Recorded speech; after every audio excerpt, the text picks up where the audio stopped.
Welcome to my channel. আপনারা দেখছেন green kitchen. আজ খুবই মজাদার একটা চিপস বানিয়ে আপনাদের সঙ্গে শেয়ার করব। আশা করছি আপনাদের কাছে খুবই ভালো লাগবে। আর যদি রেসিপিটি ভালো লাগে তাহলে লাইক কমেন্ট সাবস্ক্রাইব করে পাশে থাকবেন। প্রথমে একটা বাটিতে 1 কাপ আটা নিব। আজ আমি আটা দিয়ে চিপসটা বানাবো। এখন প্রয়োজন মতো লবণ দিয়ে দিব, চিনি দিয়ে দিব 1/2 টেবিল চামচ, রান্নার সাদা তেল দিয়ে দিব 1/2 টেবিল চামচ, আর লাগবে ম্যাগি মশলা। এই মশলাটা আপনারা যে কোনো ছোটোখাটো মুদির দোকানে পেয়ে যাবেন। প্যাকেট খুলে একটা বাটিতে নিয়ে নেব।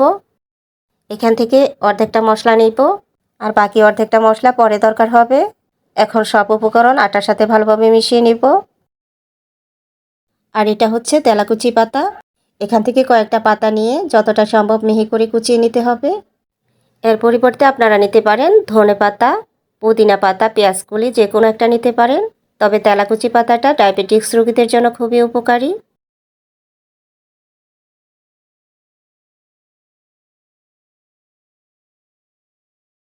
মিহি করে কুচিয়ে নিয়েছি। এখন আটার সাথে ভালোভাবে মিশিয়ে নিব।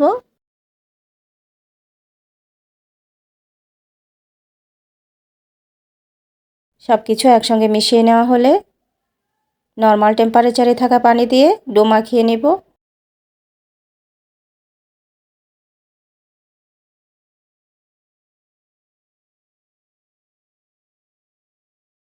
মিডিয়াম শক্ত করে মাখিয়ে নেব।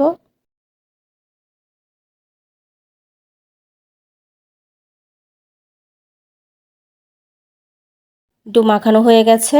ডোটাকে কিছুক্ষণ রেস্টে দিয়ে একটা স্পেশাল মশলা রেডি করে নেব। এখানে যে ম্যাগি মশলা অর্ধেকটা রেখেছি তার সাথে নিয়ে নেব চিলি ফ্লেক্স আর নেব সাইট্রিক অ্যাসিড। এটা যে কোনো বড় কনফেকশনারিতে আপনারা পেয়ে যাবেন। এখান থেকে সামান্য পরিমাণ দিয়ে দিব। আর সাইট্রিক অ্যাসিড দিলে টেস্টটা ভালো আসে, একটু টক ফিল হয়। সব কিছু একসঙ্গে মিশিয়ে নিয়ে একটা সাইডে রেখে দিব। ডোটা কিছুক্ষণ রেস্টে দেওয়ার পর ফিরে এলাম। এখন ডোটাকে আবারও ভালোভাবে মথে নিব। মথে নিয়ে কয়েকটা ভাগ করে নিব।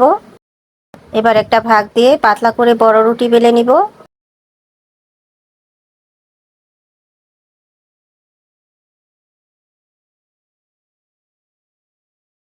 বড় করে রুটি বেলে নিব, তাহলে একসঙ্গে অনেকগুলো চিপস হয়ে যাবে।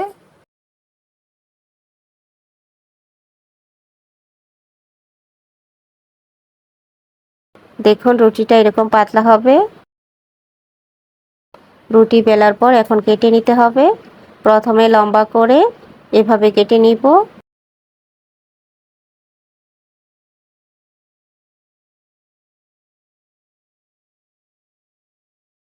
লম্বা করে কাটার পর এখন ছোট পিস করে কেটে নিব।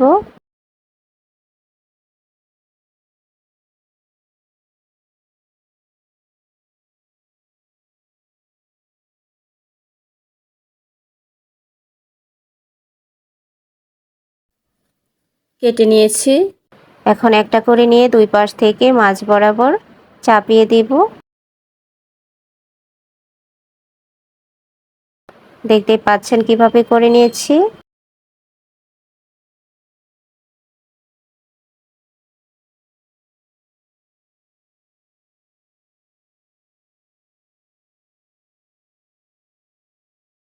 সবগুলো করে নিয়েছি, এখন ভেজে নিতে হবে।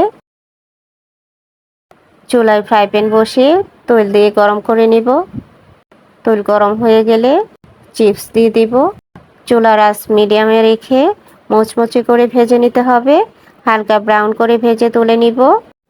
উল্টে পাল্টে ভেজে নিব, তাহলে সব পাশ থেকে সুন্দরভাবে ফ্রাই হবে। চিপসগুলো হালকা ব্রাউন হয়ে গেছে, এখন তুলে নিব। তুলে নিচ্ছি।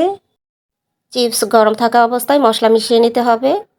চিপসগুলোকে একটা বড় বাটিতে নিয়ে নিব, তাহলে মশলা মিশাতে সুবিধা হবে। এখন রেডি করে রাখা মশলা দিয়ে দিব, ছড়িয়ে দিতে হবে। এখন উল্টে পাল্টে ভালোভাবে মিশিয়ে নিচ্ছি। দেখুন চিপসগুলো কতটা মুচমুচে হয়েছে। আশা করছি রেসিপিটা আপনাদের কাছে খুবই ভালো লেগেছে। আবারও দেখা হবে অন্য কোনো নতুন রেসিপিতে। সে পর্যন্ত সবাই ভালো থাকবেন। আল্লাহ হাফেজ।